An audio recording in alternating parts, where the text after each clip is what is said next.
क्योंकि कभी कभी ऐसा होता है हम आप सब झूठ बोलते हैं और छोटे छोटे झूठ पर ऐसा फंस जाते हैं कि उसको सही करने के लिए फिर कितना झूठ बोलना पड़ता है ये पता नहीं। एक सेठ जी थे, इतने कंजूस व्यक्ति।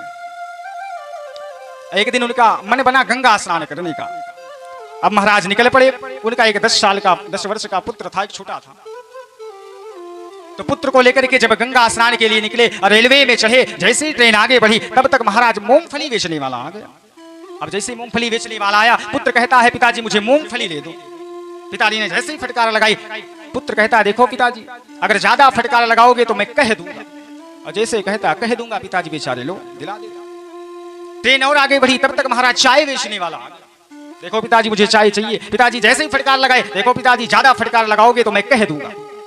और जैसे कहता कह दूंगा, पिताजी बेचारे दिला देता। ट्रेन और आगे बढ़ी, समोसा बेचने वाला आ गया। देखो पिताजी अब मुझे सब कुछ छोड़ो, मुझे समोसा चाहिए। अब पिताजी बेचारे इतने परेशान, जैसे उसकी बात सुनते कह दूंगा, पिताजी बेचारे लो समोसा। ट्रेन और आगे बढ़ी, कोल्ड ड्रिंक बेचने वाला आ गया। गर्मी का मौसम था। देखो पिताजी कुछ भी हो समोसे में से नहीं खाने, मुझे तो कोल्ड ड्रिंक पीना है।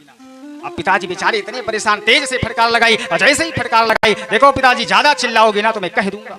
बगल में कुछ लोग बैठे थे, बोले भैया बुरा ना माने तो एक बात पूछे। बोले पूछिए। बोले ये आपका पुत्र ऐसी आपकी कौन सी बात को जानता है जो कहता है कह दूंगा, आप इसे सब कुछ दिला देते हैं। बोले भैया समस्या यही है। समस्या क्या है? दिखने में कितने वर्ष का लग रहा है? बोले दिखने में तो 6-7 वर्ष का लग रहा है। बोले केवल दिखने में 6-7 वर्ष का लग रहा है, लेकिन ये है 12 वर्ष का। इसको पता है मेरी फुल टिकट लगनी चाहिए। ये कहता है कि और मैंने इसकी हाफ टिकट ली है। ये वही बात कहता है कि टीटी आएगा तो मैं कह दूंगा।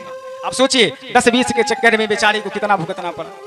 इसलिए हम आप सबको झूठ नहीं बोलना चाहिए।